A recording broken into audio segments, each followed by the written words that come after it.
My neighbor befriended me and my kids and gained my trust as a babysitter, then secretly manipulated them into believing he was their father, and tried to frame me for neglect to steal them. Now he's begging me to let him have his life back. I moved into a new neighborhood with my two kids, Angela and Justin, aged 6 and 8, about 6 months ago. On my first day there, I was greeted by my neighbor Tom. He was energetic, good with kids, and such a fast talker that when he told me he was Spanish, I didn't even get the chance to tell him I knew the language. Either way, my kids loved him, and after a few months, he was already babysitting them every time I went to work. The first red flag, however, showed up when he began making unsolicited parental suggestions. He'd tell me when to put them to sleep, what medicine to give them, what food to feed them. When I kindly asked him to stop, he said, "I'm sorry. You know I'm infertile and I almost see these kids as my own. Imagine you weren't able to have kids. You'd be doing what I am too." I felt sorry for him, and because it wasn't like he was a danger to the kids, I kept letting him babysit. But then I started noticing him start to turn my kids against me. At first it was subtle. "Tom lets us play and doesn't make us have nap time," Angela told me. "Yeah, he gives us chocolate before we eat," Justin added. At the time, I thought it was just Tom trying to seem fun, but then my kids' comments became more manipulative and disturbing. They'd say, "Tom said he'd be a better dad than you are a mom. Tom told us to listen to him and not you. Tom said he wants to be our dad but can't because of you." I felt my blood run cold. I wanted to run to his house and lay it all out, but my kids loved him, so I had to do something different. Fast forward to this past weekend. I invited him over with the intention of talking civilly and setting clear boundaries, and even went as far as preparing dinner and cleaning the house to make the environment as welcoming as possible. I never planned to tell my kids Tom was coming, but they overheard me talking about it while they were supposed to be sleeping. They got so excited, and when the day came, they kept telling me not to ruin it or make Tom angry at us. As soon as Tom walked in, he kneeled down to hug my kids as they ran up to him. He spent a whole minute making funny faces with them, but then he stood up, and as soon as our eyes met, I felt his energy shift. I invited him to come sit down at the dinner table, but he declined, asking if he could sit on the couch instead so the kids could sit on his lap. I told him the conversation I needed to have with him wasn't appropriate for Angela and Justin. He smiled and said that's nonsense, sarcastically asking me what kind of mother would force their kids to their room. He then looked at them and asked if they wanted to stay here. "Uncle Tom's right," Angela yelled. "We want to stay with him." I felt myself breaking. I wanted to just put my foot down and yell, but I couldn't, because every time I tried, Tom would steer the conversation in a way that used my own kids against me. We ended up just watching a cartoon the kids loved, and the whole time, Tom would just flash this creepy smile at me almost as if he had won. I remember it's while that was going on that he got a phone call. He stopped ruffling Justin's hair and excused himself to the hallway and picked up. I couldn't hear it too well at first, but I recognized that he was speaking Spanish. He still didn't know I spoke it, and when I heard him sarcastically mention the kids, my blood ran cold. I stood up and casually made my way over to the sink, pretending to get a glass of water, and because the door separating the kitchen and the hallway was closed, I subtly pressed my ear against it and listened in further. What I heard made my body shake and my legs go jelly. Tom was on the phone with his friend, sarcastically mocking me and mentioning how well his plan was going. He said, "Just a few more months before they're mine." He then laughed. "I've already turned them against her. Now I just have to do something to one of them and frame her. Before she knows it, CPS will be at her door, taking her kids away for neglect. And guess who they'll want to be taken in by? That's right, me, and only me." I wanted to throw up. And to make matters worse, that's not all he said. "Children are so easy to manipulate. Just offer them a surprise, say you're disappointed in them if they don't comply, and they'll tell you anything you want." I went back to the couch, face pale and fists clenched. My thoughts raced at a million miles per hour, and when Tom came back out a minute later, smiling like nothing was wrong, I smiled back, because I had thought of something. That night, after Tom left and the kids were in bed, I sat in the dark living room trying to process what I'd heard. This man, this stranger, had systematically wormed his way into our lives with the explicit intention of taking my children from me. He'd been manipulating my kids, turning them against me, all while plotting to have them removed from my care. I couldn't sleep. I couldn't eat. By morning, I had gone from shocked to terrified to absolutely furious.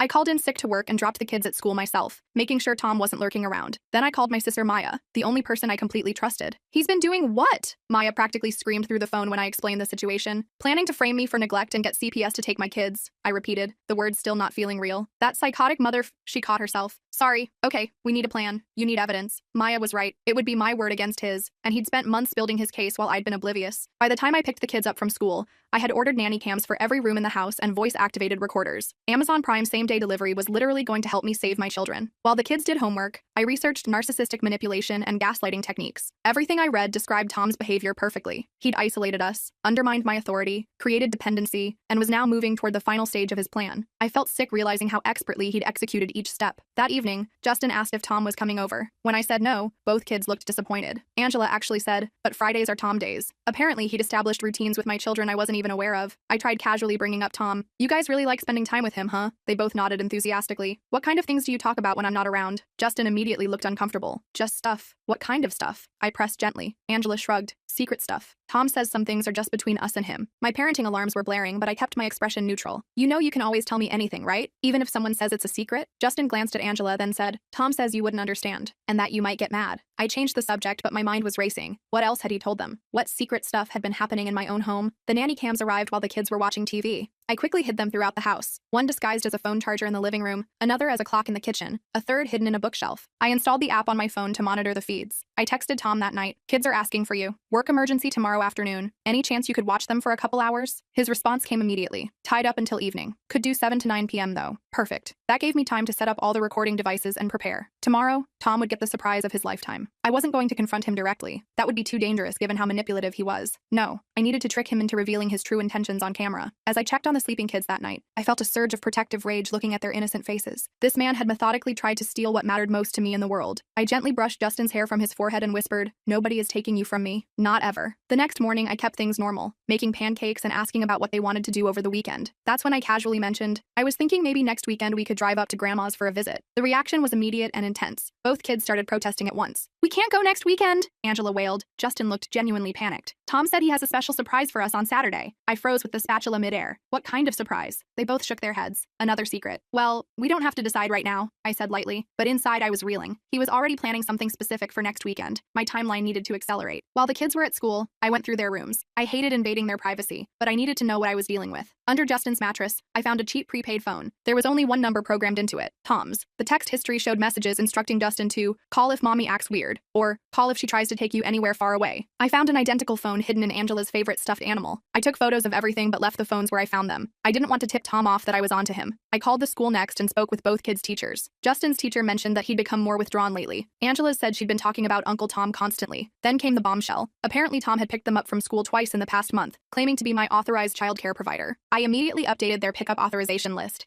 explicitly removing Tom's name and informing the front office he was under no circumstances allowed to take my children. I added that I was the only person authorized for pickup until further notice. When the kids came home that afternoon, I tried again to casually ask about their relationship with Tom. Justin immediately became defensive. "Why do you keep asking about Tom? Don't you like him anymore?" Angela's lower lip trembled. "If you make Tom go away, I'll hate you forever." I changed tactics and suggested we make cookies together. While we mixed the dough, Angela mentioned that Tom had been teaching them special games. When I asked what kind of games, she immediately clammed up, exchanging a look with Justin. "Secret games," Justin said firmly. My stomach twisted into knots, but I kept my expression neutral. "That sounds fun. Maybe we could play games with Aunt Maya soon too." Later, I called my friend Layla, who works in family social services. Without naming names, I explained the situation, describing what I'd overheard and the changes in my kids' behavior. "Without solid evidence, it's your word against his," she warned me. "And if the kids are already alienated from you, their statements might actually support his claims." "So what do I do?" I asked desperately. "You need him to reveal his true intentions on record," she said. "And you need to document everything. Your positive interactions with the kids, their meals, their schedules, everything to counter any claims of neglect." That evening, when Tom arrived at 7 p.m. sharp, I was ready. The cameras were recording. Voice recorders were hidden throughout the house. I deliberately appeared distracted and stressed,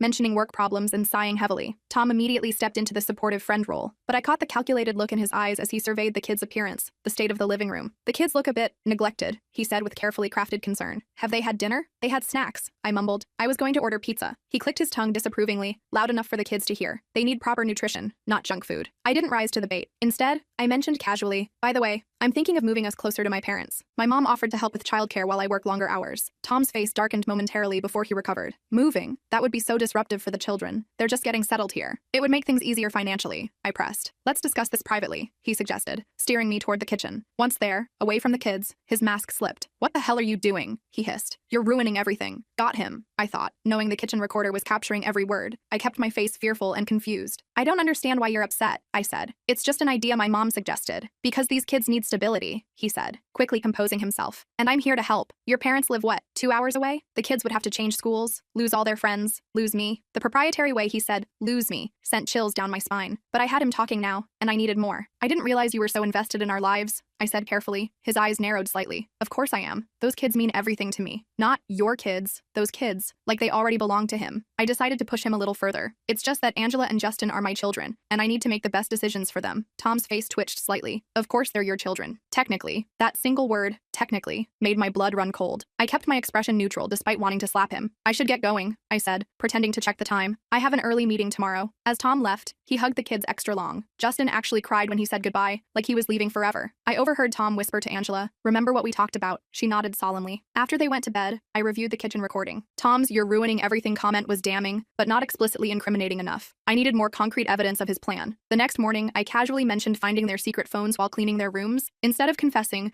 both kids looked panicked and claimed they'd found them. I realized how thoroughly Tom had coached them to lie to me. Even when caught red-handed, they stuck to whatever story he'd given them. I tried showing them old family photos from before Tom came into our lives. "Remember how much fun we had at the beach last summer?" I asked gently. Angela frowned. "Tom showed us different pictures of you." My heart skipped. "What pictures?" "Pictures where you looked mean," Justin said quietly. I was stunned. Had Tom been showing my kids doctored photos of me? I asked to see these pictures, but they claimed Tom kept them at his house. Another manipulation tactic, creating false memories and altered perceptions. I called Maya again, and she agreed to come stay with us for a few days. Having backup felt essential as I gathered more evidence. Plus, I needed someone to witness Tom's behavior firsthand. She arrived that afternoon, and the kids were excited to see their aunt. We were making dinner when Tom showed up unannounced, carrying gift bags. "Surprise visit," he announced cheerfully, not even acknowledging how inappropriate it was to just appear without warning. The kids ran to him like he was Santa Claus. He handed them each a wrapped package. "Not now," I said firmly. "We're about to have dinner." "Oh, let them open them," Tom said with a dismissive wave. "It's just something small." The kids immediately tore into the packages, completely ignoring my instruction. Maya watched the whole interaction with wide eyes, finally seeing what I'd been describing. After the kids went to bed, Maya was visibly shaken. "Holy crap, you weren't exaggerating. The way he undermined you right in front of me was so blatant. Should we confront him together?" she suggested. I shook my head. "If we confront him directly, he'll just become more secretive. We need to catch him revealing his true plan." We developed a different approach. Maya would pretend to be concerned about my parenting and sympathetic to Tom. She'd try to gain his trust and get him to open up about his intentions. The next day, Maya accidentally bumped into Tom at the local coffee shop. She struck up a conversation, mentioning she was in town visiting me and the kids. "How are they doing?" Tom asked, immediately focusing on the children rather than me. "Honestly, I'm a bit worried," Maya improvised. "My sister seems so overwhelmed lately." Tom was initially suspicious of her sudden interest,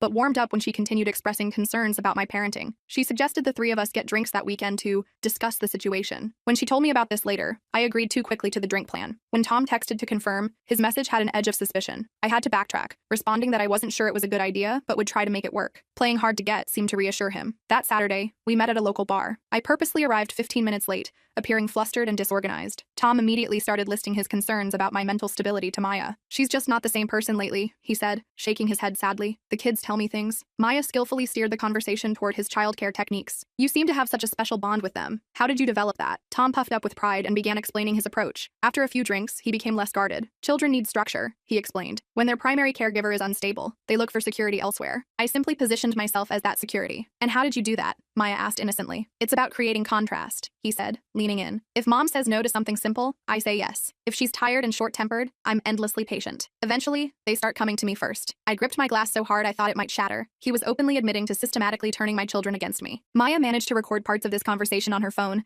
but the bar was too noisy for clear audio. We needed a better environment to get clean recordings. "We should continue this conversation somewhere quieter," Maya suggested. "Maybe dinner at the house next week?" Tom readily agreed. As we left the bar, he placed his hand on my lower back in a possessive gesture that made my skin crawl. The following days were tense. I prepared for our dinner by setting up additional recording devices throughout the house. While I was hiding one behind some books, Justin walked in. "What's that?" he asked, pointing to the small black device in my hand. My heart raced. "It's a special timer for cooking," I lied, hating that I was now the one being dishonest. "I'm trying some new recipes." He seemed to accept this explanation, but I was more careful hiding the rest. I couldn't risk Tom finding out what I was doing. The night of the dinner arrived. Tom showed up with an expensive bottle of wine and immediately suggested we loosen up with a drink. I noticed him watching closely as I sipped mine, so I secretly poured most of it into a nearby plant when he wasn't looking. Something about his insistence made me suspicious. Was he trying to impair my judgment? Maya skillfully brought up the topic of my parenting struggles again. Tom started elaborating on his concerns, becoming more candid as the evening progressed. "The children confide in me," he said. "They tell me things they're afraid to tell their mother." Suddenly, Angela burst into tears. "I don't want to go away from Tom," she wailed. I froze. "What do you mean, sweetie? No one's going away." Angela looked at Tom, then back at me. "But if you keep being mean to Tom, he can't take us to his special place." My blood ran cold. "What special place?" Tom quickly intervened. "I mentioned taking them to the Children's Museum sometime. That's all." But Angela's outburst confirmed my fears. Tom had been having private conversations with my children about taking them away from me. I comforted Angela while struggling to maintain my composure. Tom used this moment to twist the narrative again. "See how you're making her feel guilty for expressing her emotions?" he said quietly. "That's emotional manipulation." Maya, who had been recording this exchange while pretending to check messages on her phone, caught this perfect example of psychological projection. Tom was accusing me of exactly what he was doing himself. After reviewing Maya's footage later that night, we found Tom had revealed enough of his concerning behavior to raise red flags, but nothing explicitly illegal. We needed more. I decided to call his bluff. The next morning, I texted Tom, "After last night, I'm considering therapy for the kids. They seem to have a confusing attachment to you that might need professional guidance." His response was immediate. "I'd be happy to help find a good therapist. I know several who specialize in children." "Thanks, but I've already selected one and scheduled appointments for next week," I replied. This clearly rattled him. He called within minutes, insisting that involving outsiders was unnecessary and potentially harmful to the children. "They're just going through an adjustment period," he argued. "Therapy might make them feel like something's wrong with them." I pretended to reconsider. "Maybe you're right. By the way, my parents are coming to visit next week. They'll be staying with us for a while." This news clearly panicked him. "How long will they be here? When do they arrive exactly?" he pressed. "Not sure yet," I said vaguely. "Could be a week or two." After hanging up, Maya and I analyzed his reaction. "He's afraid of your parents witnessing his manipulation," she concluded. "Outside observers threaten his control." The next day, I discovered Tom had given Justin a smartphone for emergencies. When I confronted Justin about it, his response was clearly rehearsed. "Tom says I need it because sometimes you don't answer your phone," he recited mechanically. "It's for my safety." Rather than confiscating it and triggering more resistance, I calmly explained that gifts like phones needed parental approval first. I let him keep it for now, but gave him extra screen time on his tablet to distract him while I checked the phone later. That night, after Justin fell asleep, I examined the new phone. The text messages between him and Tom were disturbing. "Tom, remember our special plan if mommy tries to take you away?" Justin, "Yes, I remember." Tom, "Good boy. Don't tell anyone about this phone." I took screenshots of everything but left the phone intact. The next morning, I texted Tom from my phone. "I appreciate your concern for the kids, but please don't give them expensive gifts, especially electronics, without discussing it with me first. Just trying to keep them safe," he replied with a smiley face emoji that seemed sinister given what I now knew. Maya and I decided to accelerate our plan. She approached Tom again, this time pretending to be completely on his side. "I'm really worried about my sister's stability," she told him over coffee. "The way she's been acting lately seems erratic." Tom became suspiciously cautious, studying Maya's face. "What specifically concerns you?" Maya had to backtrack and provide examples to make her concern seem genuine. "She's been forgetful, emotional. The house is messier than usual. I'm just worried about the kids." This seemed to satisfy him. Eventually, he confided that he planned to document evidence of neglect over the next few weeks, though he was frustratingly vague about specifics. That evening during bath time, I carefully checked both kids for any unusual marks or bruises. Angela noticed my scrutiny. "Why are you looking at me like that?" she asked. "Just checking for mosquito bites," I said casually. "They've been bad this summer." The following day, I received a call from the school that made my heart drop. Justin had arrived with a suspicious bruise on his arm. When questioned by his teacher, he had claimed he fell at Mom's house. The school was required to document it. I raced to the school, examining the bruise myself. It was on the back of his upper arm, not a location typical for an accidental fall. I asked Justin how he got it, and he repeated the same story, avoiding eye contact. I immediately took him to our family doctor, Dr. Chen. She examined the bruise carefully. "This doesn't look consistent with a fall," she said quietly. "The shape and placement suggest it was caused by someone gripping his arm forcefully. I need you to document that in his medical record," I said urgently. "And I need a copy of that documentation." Dr. Chen looked confused by my insistence. I felt forced to partially explain the situation, which made me sound paranoid. Nevertheless, she thoroughly documented her findings and gave me a copy of the report. That evening, Tom texted asking if he could take the kids to the park. I politely declined, saying we had family plans. 20 minutes later, he showed up at our door anyway. "Surprise," he announced when I opened the door. The kids ran to him excitedly. "We're actually having a family night," I said firmly. "Ooh, can Tom join?" Angela asked. "Not tonight, sweetie," I replied. Tom crouched down to Angela's level and whispered something in her ear. Her face crumpled and she burst into tears. "You're the worst mom ever," she screamed, running to her room. Justin stood there uncertainly, torn between following his sister and staying. "You see how upset they get when you keep them from having fun?" Tom said quietly. "I'm just trying to give them some normalcy. They're my children, and we have plans," I said, blocking the doorway. "Please respect our family time." Tom eventually left, but not before giving me a look that chilled me to the bone. After he was gone, I tried talking to both kids about what had happened, but they were completely unresponsive, staring at the floor and refusing to engage. That night, I called Maya in tears. "The kids are like strangers. They won't even talk to me in my own home." "That's exactly what he wants," she reminded me. "He's deliberately creating this division. Remember, this isn't about the kids being mad at you. It's about Tom's manipulation." The next day,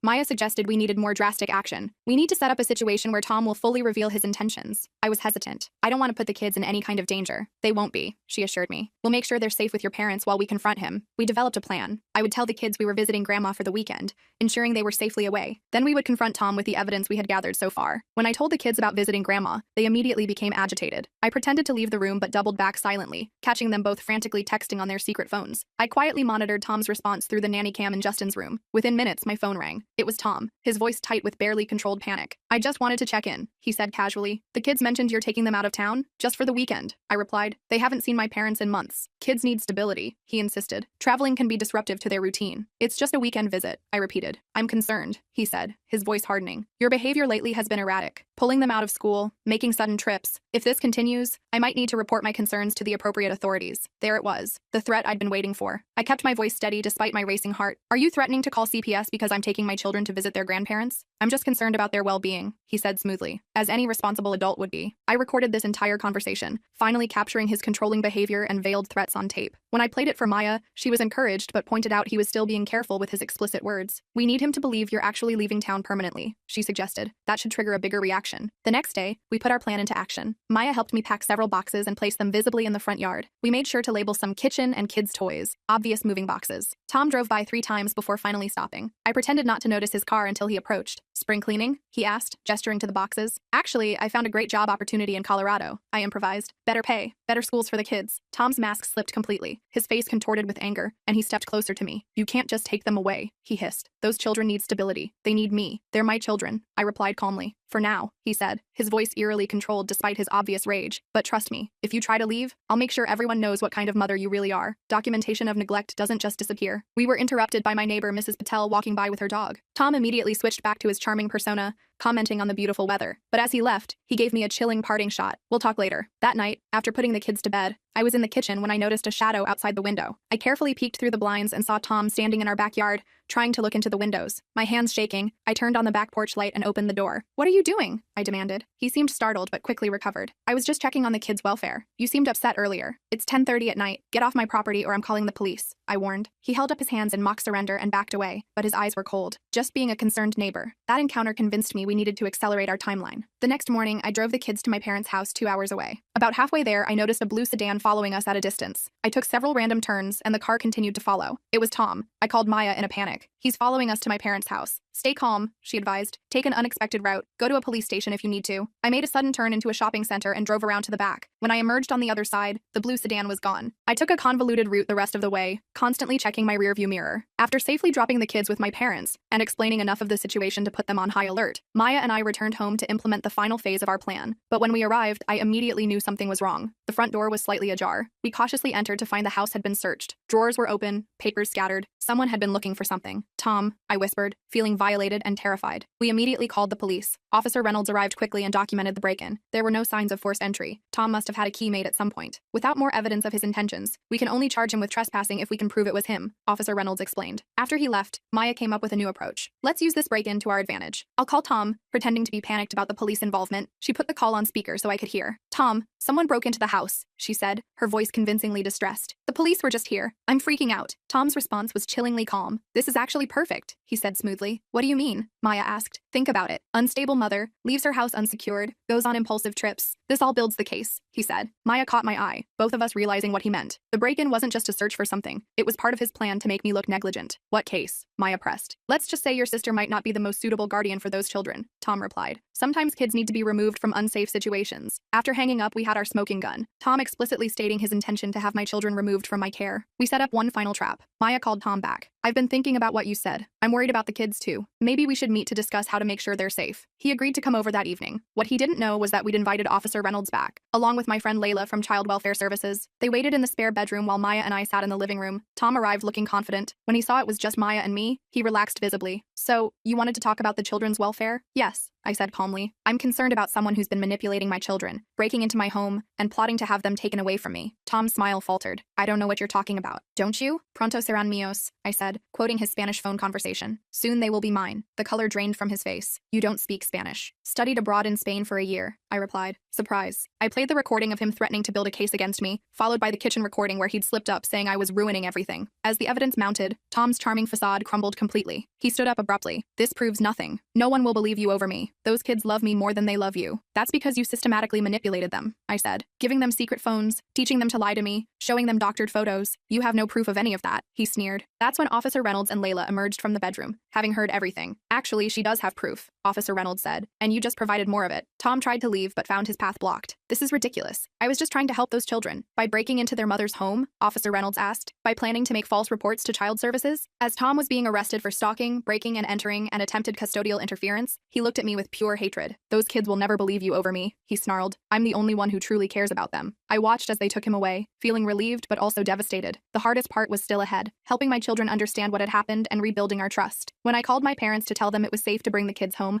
My mom reported that Angela and Justin had been asking for Tom constantly. They seem to think you're keeping them from him deliberately, she said worriedly. I am, I sighed, but not for the reasons they think. How do you explain to a 6- and 8-year-old that the adult they've come to trust has been manipulating them? How do you help them understand concepts like gaslighting and psychological abuse? The next phase would be the most difficult, healing my family from Tom's calculated damage. After Tom's arrest, I thought the worst was over. I was wrong. When I brought the kids home from my parents, their reaction to the news about Tom was heartbreaking. You're lying, Justin shouted when I gently explained that Tom had done some bad things and wouldn't be coming around anymore. Angela burst into tears. You're just jealous because we love him more than you. Their words cut deep, but I reminded myself they were victims too. Tom had spent months poisoning their minds against me. This wouldn't be fixed overnight. I contacted a child psychologist who specialized in cases of emotional manipulation. Dr. Ramirez was compassionate but honest with me. Children this age don't have the capacity to understand manipulative tactics, she explained. Right now, they simply feel like someone they loved has been taken away, and they're blaming you. How do I fix this? I asked desperately. Slowly, she advised. We start with rebuilding trust, not by trying to convince them about Tom. That will come later. The kids initially refused to talk to Dr. Ramirez. Justin sat with his arms crossed, answering questions with silent shrugs. Angela would only communicate through her stuffed animals, but Dr. Ramirez was patient, using play therapy and art to slowly get them to open up. After their third session, Dr. Ramirez showed me a drawing Justin had made, a picture of Tom giving them candy and toys while a scary-looking figure, presumably me, stood in the background with angry eyes. Tom played a special game with them, Dr. Ramirez explained gently. He would reward them with treats whenever they reported negative things about you, and he would punish them by withdrawing affection if they said positive things. I felt physically ill. They were being conditioned. She nodded grimly. Classic manipulation technique. He essentially trained them to view you negatively, and him positively. The road to recovery was painful and slow. There were nights when Angela would scream that she hated me, that I was mean for taking Tom away. Justin became withdrawn, refusing to engage with me beyond necessary communication. Just when we seemed to be making progress, I discovered Tom had found a way to maintain contact. A letter arrived for the children, sent through a mutual acquaintance in the neighborhood. It was filled with subtle manipulation, telling them he missed them, that he was being unfairly kept away from them, and that someday they would understand the truth. I immediately got a restraining order prohibiting all forms of contact with my family, but Tom was persistent. A few weeks later, Angela came home from school with a new bracelet. Where did you get that? I asked casually. The new helper in our classroom gave it to me, she replied. She said it was a secret present. My alarm bells went off. I visited the school the next day and discovered one of Tom's cousins had recently volunteered as a classroom aide. I hadn't even known he had family in the area, another detail he'd concealed. When confronted, the cousin claimed ignorance about any restraining order. The principal agreed to remove her from Angela's classroom, but explained they couldn't ban her from the school entirely without more evidence of malicious intent. Meanwhile, Tom's case was moving through the legal system,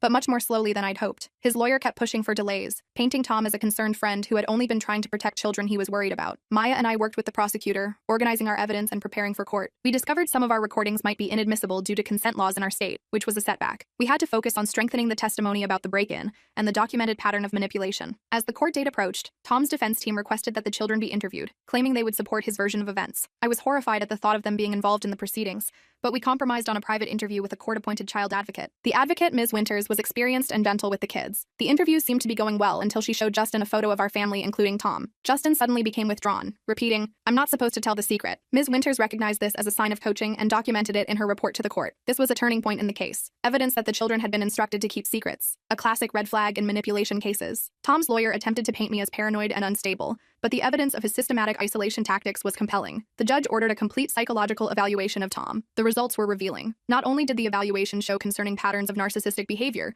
but background checks revealed Tom had fabricated his entire backstory. He wasn't Spanish at all. He'd affected the accent and learned the language specifically as part of his persona. He'd also used 3 different names in the past decade. What we still couldn't figure out was why he'd targeted my family specifically. Maya suggested doing deeper research into his past, beyond what the police had uncovered. Her investigation led to a disturbing discovery. Tom had attempted similar behavior with 2 other single mothers in different cities. In each case, he'd inserted himself into the family's life, alienated the children from their mother, and then disappeared when his manipulation was discovered. But we couldn't find any official reports filed against him. These women were probably too embarrassed or scared to report him, Maya reasoned, or maybe they just wanted to move on with their lives after he left. We managed to contact one of these mothers, Eliza, who agreed to meet with me. She was clearly terrified, constantly checking over her shoulder during our coffee shop meeting. We moved to my car for more privacy, where she finally opened up. He called himself Daniel when I knew him, she explained, her hands shaking as she showed me a photo. It was undeniably Tom, though with different hair and glasses. He almost succeeded in getting custody of my son. According to Eliza, Daniel had manipulated her child so thoroughly that the boy had started making false allegations of abuse against her. When Child Services investigated, Daniel had presented himself as a stable father figure,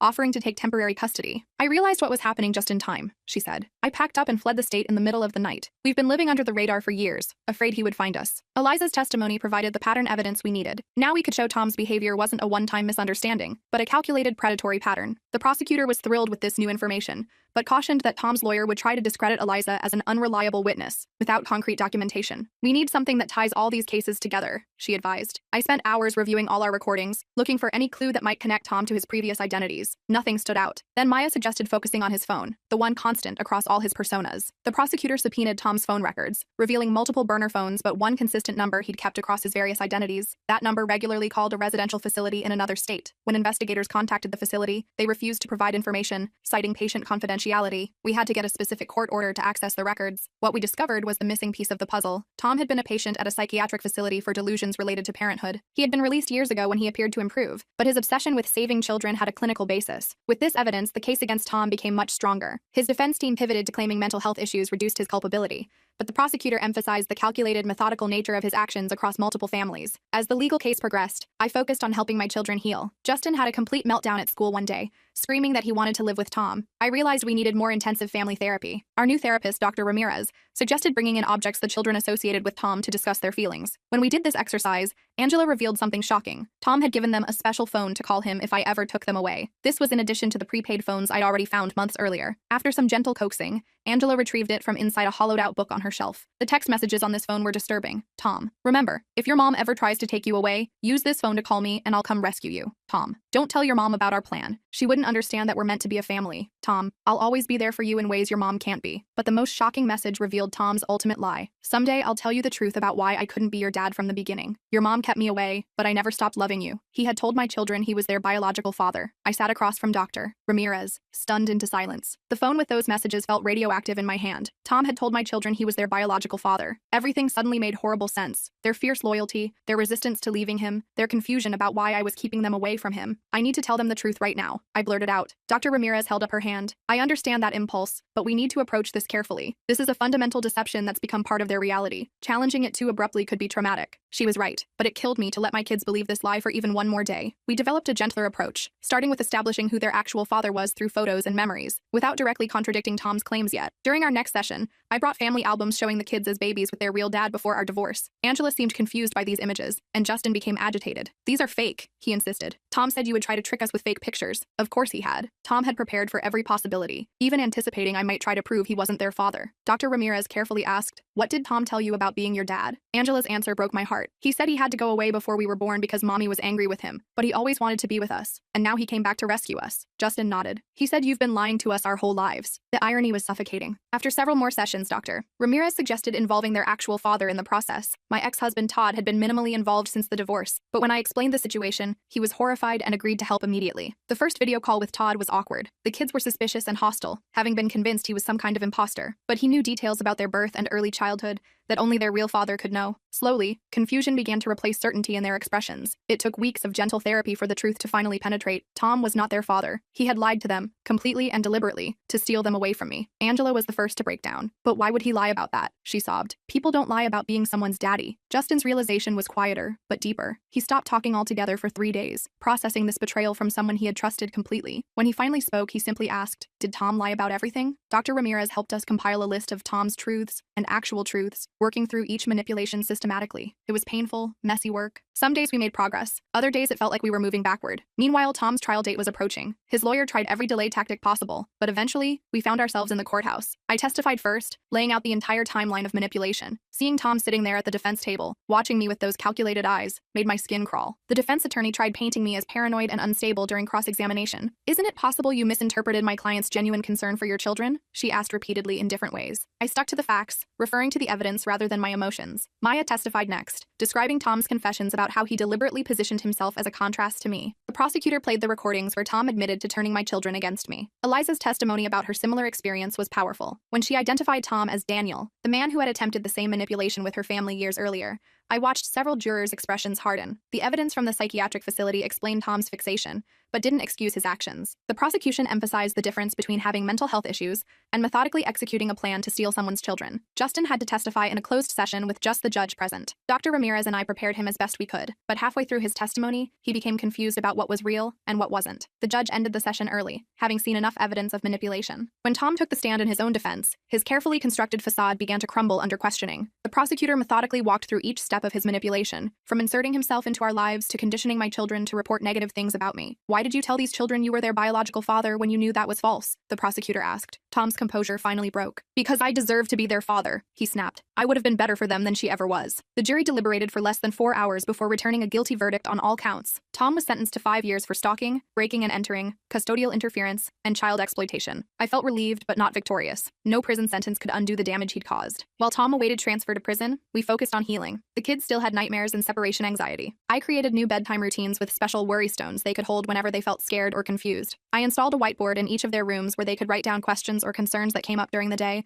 which we'd address together each evening. I considered changing schools to give them a fresh start, but Dr. Ramirez suggested maintaining stability was more important. We compromised by keeping the same schools but ensuring their teachers understood the situation. Angela seemed to bounce back faster than Justin. She returned to her chatty self, becoming interested in her old activities again. But then I discovered she was hiding her true feelings, pretending to be fine because she thought that's what I wanted. I need to be strong for you, Mommy, she confessed one night. I started a mother-daughter journal where she could write down her true thoughts and feelings without saying them out loud. Some of her entries broke my heart. Sometimes I still miss Tom even though he was a liar, and I feel stupid for believing him. Justin's struggle was more visible. He had angry outbursts followed by periods of complete withdrawal. Traditional talk therapy wasn't working well for him, so we found an art therapist who helped him express his confusion and betrayal through painting. His early artwork featured dark scribbles and torn paper, but gradually colors began to appear. 3 months after the trial, I received notice that Tom was filing an appeal. The kids immediately regressed when they sensed my anxiety. Justin started wetting the bed again, and Angela became clingy, refusing to go to school. Our lawyer assured us the appeal was based on technicalities rather than new evidence, and the conviction would likely stand. We used our established coping mechanisms to weather this setback. During one particularly difficult evening discussion, Angela surprised me with her insight. Tom can't trick us anymore, Mom, she said firmly. We know about his lies now. Justin nodded in agreement, though he remained quieter about his feelings. 6 months after Tom's conviction, I ran into Ben at a school fundraiser. He was a single dad with a daughter in Angela's class. We started talking while volunteering at the bake sale table and found an easy rhythm to our conversation. When he suggested coffee sometime, my immediate reaction was panic. I'd met Tom through my kids. He'd used them to get close to me. How could I ever trust anyone near them again? I declined Ben's invitation initially, but we kept bumping into each other at school events. He was patient and never pushy. After 6 months of casual conversations in public settings, I finally felt comfortable enough to consider introducing him to the kids. Our first playdate was at a public park with his daughter Lily. I watched Ben like a hawk, analyzing every interaction he had with Angela and Justin. He must have felt my scrutiny but never commented on it. Instead, he simply played catch with the kids, made awful dad jokes, and respected their boundaries completely. Justin had a momentary panic attack when he saw Ben helping me prepare snacks one afternoon. His breathing became rapid, and he froze in the doorway. What if he tries to take us away like Tom? He whispered. Instead of dismissing his fear, I sat down at his level. That's a really important question, Justin. Let's talk about it. We discussed the differences between Tom's behavior and Ben's, and I reminded him that no adult would ever separate us again. The fact that Justin could verbalize his fear rather than shutting down represented enormous progress. We were healing, slowly but surely. Angela, meanwhile, developed an unexpected interest in Spanish culture and language. This concerned me at first. Was she trying to maintain a connection to Tom? Dr. Ramirez suggested that Angela might be attempting to reclaim something Tom had tainted. Rather than discourage her, we explored Spanish culture together through cooking, music, and children's books, creating new positive associations. Tom's appeal was denied 8 months after his conviction, providing some final legal closure. Still, I worried about his eventual release. I set up safety protocols with the kids' schools and made sure they understood exactly which adults were authorized to interact with them. We established code words and safety plans, not to frighten them, but to empower them. The psychiatric evaluation Tom received in prison recommended extended treatment, which meant he might eventually be transferred to a mental health facility rather than serving his full sentence in prison. This possibility required us to update our safety precautions and legal protections. A year after starting therapy, Dr. Ramirez suggested we were ready to reduce our sessions to monthly check-ins. I panicked at the thought of losing this crucial support system, but we gradually decreased the frequency while ensuring additional appointments were available when needed. During one of our evening discussions, Justin asked a question that broke my heart. Was it my fault Tom tricked us? Was I too friendly with him? I gathered both kids for an immediate family meeting. Nothing that happened was your fault, I told them firmly. Adults are responsible for their own actions, never children. Tom made choices to lie and manipulate, and that had nothing to do with anything you did or didn't do. 2 years after Tom's arrest, I saved enough for a down payment on a small house in a new neighborhood about 30 minutes away. During the moving process,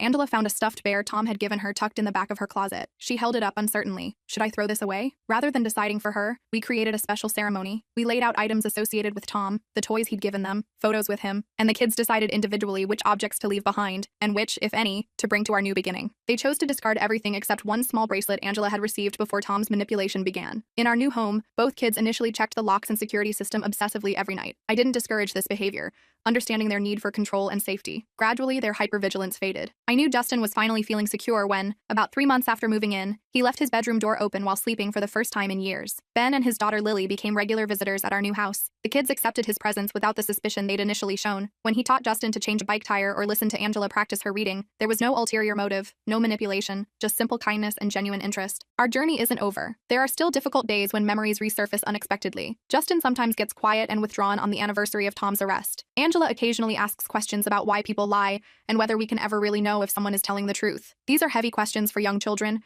but they're asking them from a place of growing strength rather than fear. We've developed tools and trust to face these challenges together. We talk openly about what happened while focusing on moving forward. What Tom tried to destroy, our family bond, has become stronger through our shared healing. The kids and I have movie nights where we build pillow forts and eat too much popcorn. We've started a tradition of Saturday morning pancakes with ridiculous toppings. Justin joined a soccer team, and Angela takes art classes. Normal kid stuff that once seemed impossible during the darkness of Tom's manipulation. I still have the recordings and evidence we gathered, locked in a fireproof safe. I hope we never need them again. But their presence is a reminder that I'll always protect my children, no matter what. Yesterday, while tucking Angela in, she whispered, "I'm glad Tom didn't win, Mommy." "Me too, sweetheart," I replied, smoothing her hair. "We're the winners," Justin added from his doorway. "Our team, that's what home really is. Not just a place, but the safety and love we create with each other. It's something no manipulator, no matter how clever or persistent, could ever truly take away from us."